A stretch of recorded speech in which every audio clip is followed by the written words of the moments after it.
اینجا حاجی فیض‌الله سوال کرده است مسئله قربانی ده که نمی بعضی گپ‌های میشود که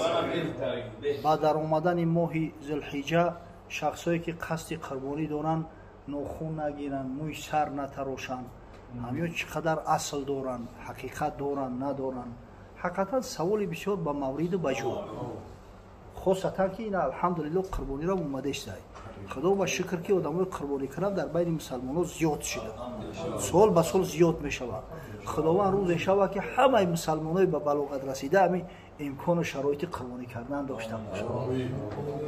اما استی همین سخن از کجا برآمده است یوی ای دبی اومگی گارانتی خاطی یک هفته در لباسا میشینه اینجا بسیار نمو داروهای گیاهی هستند هستای برای پوچکی یعنی برای گرده ها سیسید اونیریز هستای پراستاتید هستای همچنین ژنسکی ضروری برای پامیت شیتاویت که هستای داولینی نورم هستای برای آدمایی که دیل شده میکنن داروی سرس هستای میناکسیدیل هستای برای دارو برای ریش و موی سر همچنین برای دارو سمیوان برای بزبالشوی اکس پیگمنت و صابون مور برای آدمایی که در روش مارشی ندارن همچنین برادرها آدمایی که کسل ویتیلیگو میشوند مردم ما تست میگن برای ویتیلیگو هستای برادرها شخصانی که خواهش گذاشتن سرحد قزاقستان را از شهر مسکو دارند برای شما بهترین کمپانی را توصیه می‌دهیم. کمپانی دارای ماشین‌های زمانوی است. شما را آمده از جای زیستتان گرفته با سرحد قزاقستان برده و ساق سلامت با خواست الله آورده میرسانند. در دکومنت‌ها یگان مشکلی باشد خودشان حل می‌کنند. و خوبی کمپانی در این است که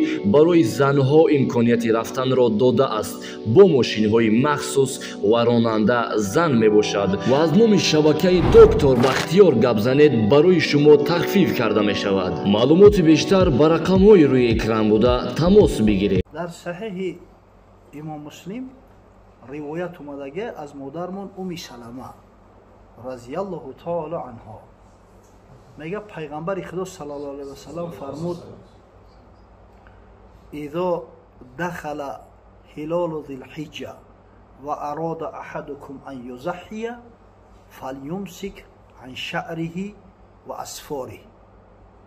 وقتی که ماه ذوالحجه در اومد هلال همون ماهی نو میگن نه اولی برمدن همون هلال ای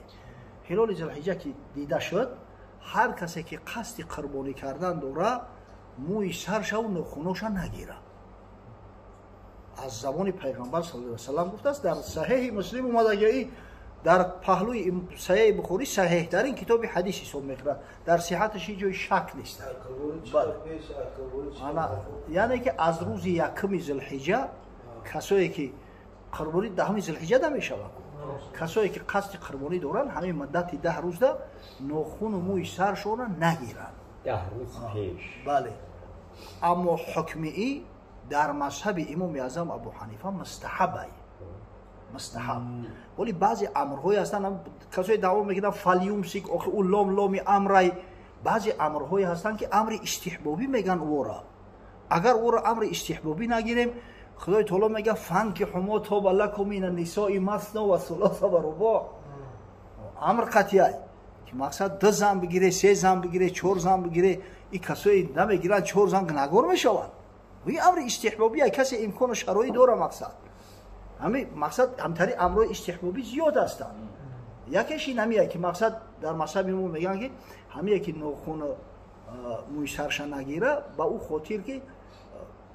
با خاطر ضبط میکنه چه شبیهی همو کسایی که در حج هستن شبیه همو میکنه و قربانی کرده است که برای قربت پیش پروردگار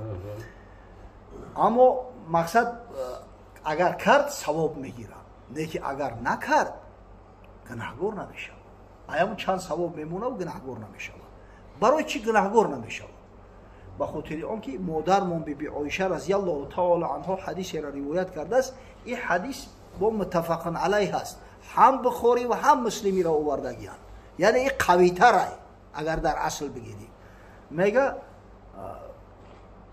پیغمبر خدا صلی الله علیه و سلم از مدینه منوره میگه همو شترای قربانی را میفرستاد هدیه میفرستاد انا من میگم قلاده شترو را من خودم میبافتم از هیچ کاری که حاجی نفسش باز میدوره حضرت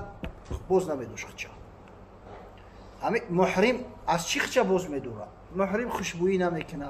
محرم نخون نمیگیره، محرم مورا نمیتراشه، محرم مثلا جماع نمیکنه. این همی چیزا مقصد پیغمبر از یگون کارش نفس باز نمیداشت، همین کارو را میکرد. مقصد از جمله همین گرفتن نخون و موی سرم مقصد همینجا اومدگی ایده، یعنی که اینجا رخصتی مطلق اومده است که پیغمبر معنا نمیکرد. همین خاطر میگن که او جایی که پیغمبر گفته است که موی سر نگیره و نخون نگیره، این امر استحبابیه، یعنی کسی امکانیت داره و شرایط داره و همین کارا بکنه ثواب بیشتر میگیره. اما اگر کسی امکانیت نداشت یگون کاری در بام همه ای کارا کرده نمیتونه کو.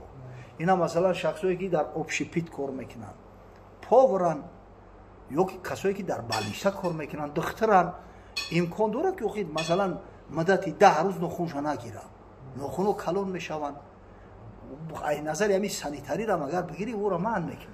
یا اینا کسایی که در خدمت حربی هستند نمیتونن کو. همین خاطر هر کسی از شما اگر امکانیت داشته باشه، اختیارش در دست خودش باشه، بهتر اون است که مقصد همین نگیره. مو را و نخونه اینجا فقط موی سر در نظر داشته نشده است، موی زیری کش، موی زیری نوف همین را باید که نگیری. اگر نگرفتی انشالله ثواب زیادتر میگیری. نه که اگر کسی گرفتم گناهگار نمیشه، حکم شریعه. خدا حفظ کنه. دوملو یا سوال دیگه کساتی ممکنه اینا؟ هدیه کنی ممکنه. ممکنه. فقط فروختن ممکن است، هدیه ممکنه. یگون مشکل نداره. اگر به شرطی هم قصاب هم کشکو در عوض کارش بگویم کلا پوچه را بتون درست نمیشه. باید پولی قصاب بتی. نه که اگر به شرطی که پولی قصاب دادی و با اضافه مقصد که انا با بخاطر دیرش گرم شدن دیگر کلا و پوچه را بتی ای پیش خود یگون مشکل نداره. بعد همین حقیق قصابه گوشت قطعی سون خطی نگر کنن بهترش هم انا اصلا از گوشت قربانی حق قصابه را شد کردن ممکن نیست، هیچ ممکن نیست. سومتی محصولاتش میتی، اردش میتی، روغنش میتی، یعنی اجازت هست. نگه همون گوشت قربانی خودت یگون چیش حق و این علاقه پول در عوضی کار میشود، یعنی که گویا تو فروخته است همون گوشت، درست نیست، حرام است. بله هم سون شبوتی هم کم تر گوشتش بوتی میشه، هدیه بوتی میشه، باید خیلی میکنه برای میشه فول شبتی بعد حضرت یک سوال دیگه اما قربانی را مثلا 3 تقسیم تقسیمش و در آب یک تقسیمش خریدم و سوم تقسیمش میشه. انا شخصایی که امکان و شرایط خوب دارن مستحب است که همون مال کشتگی را مال قربانی را به 3 حصه تقسیم کنند. یک حصه حقی فرزندای خودشون در خونه‌شون، یک حصه را باید در کمبغلو تقسیم کنند، صدقه میگن اینا مثلا حق همسایه کمبغل، خویش تبار کمبغل. یک حصه که دیگه هم میگیره طعام دوزه، یگون رفیقش میآید یا خویشش میآید و پیشش میکشه. نه که کسایی که امکانیت ندارن مثلا اهل بیت چون زیادتر که خونه شده و بهتر است که همش در خودشون صرف کنن. بسیار از گذشتن جو کشتنش چی نداره بود؟ بسیار میگذرونه میسازه. حدیث است در این مسئله. حضرت رسول الله صلی الله علیه و سلم میگه عظیم الضحایاکم فانه علی صراط مطایاکم. همون قربانیاتون کلان کلان کنه که قبولای پول صراط مقصد سواری تو همون میشه، چرپای سواری تو همون میشه. حدیث اومده در این مسئله. همه در بیشتری همون خطبه‌هایی که در روز عید قربان میخوندن پیش همه حدیث هم بود، همه عظیم الضحایاکم. در کجا کشتنش فرق نداره؟ نه مسافه هیچ فرق نداره. نه شهر دخانت بریم. نه شهر نیست. در کجای گو تو هفت گو مسئله گو در گو اگر به شرط عید ساله خورد نباشه میشه 7 کس میتونن شریک شوند. مسئله شریکی ده. شتر هم همی هایی. یا جو دین اشتردیم یک شیر مرد به دست خدا برکتش بده یا حاجی. من میگه که حج میرم 5 مرتبه حاجی شدم دست. انا شتر میکشم همی یا برش که شتر کشتن نتونستم 2 بقه گرفتم کشتم. یعنی ترین نرو را ماستن و خدا برکت شد. اگر چنده برای او حد هم یک گوسپنده یا بزن کافی بد نه که ثوابی شتر بیشتره. اگه از بس که شتر نیفته میگه ثوابی شتر دایرو کنم گفتم میگه ده گاو کشتم. گاو و شتر در قربانی حصه برابر مثلا 7 نفر میتونه که شریک شود سری کسی انا هر کسی که شریک میشوه حصهش باید نه کمتر از 7 یک باشه ای 7 یک اگه با کیلو تقسیمش میکنن یا با نرخ اگه با کیلو میکنن و سونترک های قیمتش قطعی اینا مثلا گوه 7000 خریدن 7000 سومونی همه 7 کس اگر شریک شود باید هر کس نه کمتر از 1000 سومونی در شریک شود یا که مثال 2 کس هم باشن فرق نداره 2 کس هم باشن میتونن برابر تقسیم کنن میتونن که یک نفرش ای 7-6 حصه شو بگیرن یک نفرش ای 7 یک حصه نه که یا آدم بگه که من ای 7 یک حصه نه و ایو کمتر نیمی او را میگیرم درست نمیشه بله حد اقل بعد همون کسایی که شریک میشون همشو قصد نیت و قربت خدا باشه یک کس بگه مهمون برای مهمون میگیرم یا که مثلا گوشت خونه در کور شریک شوه قربانی همش ویران میشه گویا که اصلا یگون تاش قربانی نکرده برای همین در انتخاب شریک بسیار احتیاطکار باشید همون کسایی که قطعی شما شریک میشون نیت و قربت خدا باشه باید در هم قربانی حضرت همین دو بخوری اصلا هست که محلی ای 500 کلمه چی؟ بخوای میگه صلاح که صلاح کلمه نه سال اهمیت داره برای این بناسی صریح شرعی ثابت است وقتی ناسی صریح شرعی که اومد نقل اومد دیگه این عقل دم میگیره جای عقل نیست دیگه عقل در کار شرع نابیناست عاقلی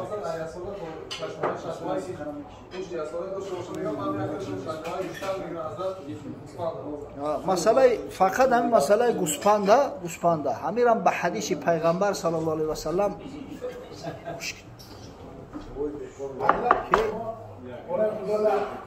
حضرت ما خود در دانده امام خطیب فتوا داد که حال من قربانه تو داره جمع پولتان را مامان اصلا گشتنگه داننده دور باشه خونتون نیست او مولی که در اونجا همون حاجی ها میکشن این را حدی میگن هدیه و قربانی نیست قربانی برای غیر حاجی ها او هدیه از بس که مسافر ای تو زمانی که به وطن بر نگرده قربانی در کلش وجب نمیشه و حاجی را خیلی البته در خونه اگر فرزندای کلان باشن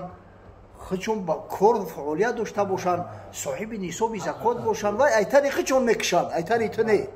اما از نام حاجی که در حرمای در اینجا کشتن چی معنی نداره شما سوال شما جواب شده نه که سوال قوری ماند و خیغاو جده پرت افته میشه خدا استاقی برکت سوال به نهایت سوال مهم است همه حیوانایی که شارع پیغمبر صلی الله علیه و سلم برای ما بیان کرده است فقط همیا قربانی میشوند یگان چیز دیگه نمیشود قربانی چی میشود شتر هم باید نه کمتر از 5 ساله باشه در شتر 7 کس شریک شده میتونن دویم گو خوب نر باشه و خوب ماده نه کمتر از 2 ساله باشه همیدم 7 کس شریک شده میتونن سیم گوسپند خیلی گوسپند چهارمش بزای اینو برای یک کسای هر قدر کلان باشن اگر هم بزای پاکستانی ای 2 ساله را کلان اگر هم تریدم که باشه ای تن یک کس میشه دیگه یگان نمودی حیوان قربانی کرده نمیشه این اسب کلان ببینه اسب اصلا بگیریم حلال کو نزد جمهور نه که همین اسب قربانی کردن درست نیست یا که یگان کس او را شکار کرد زنده و حیوان وحشی ای در قربانی فقط حیوان خونگی اونم نامبرشیدگی درسته یا آدم گفت که ای بز در شترمرغ گوشت زیاد داره یا ایندوک گوشت زیاد داره ایندوک میکشم نمیشه و قربانی درست نمیشه همه خیر احسان میشه و اونه که با او ایندوک با همین چیزا قربانی نمیشه برای قربانی همین مولایی که خاص ذکر شدیان همیان اوهو نمیشه نه اوهو نمیشه در خونه خیلیش کلو انا اینجا یا مسئله که دیگه میبرویم اوهو قطعی بز آمیخته شدن مثلا همون اوهو بچه‌ای که تولد میشه حکمی همون چی هایی اویو همون را قربانی کرده میشه و یا نمیشه بچه‌ای مثلا بز بچه‌ی اوهو همینجا جنجال و اختلاف خیلی زیاد هایی баъзеҳо мегӯянд модарша эътибор мекунӣ, баъзеҳош мегӯянд падарша эътибор мекунӣ. Аммо қавли дурустараш ҳамин ки агар ба оҳуша беҳбоша намешавад, не ки агар ба ҳамон бисша беҳбоша мешавад. Худо ҳифз.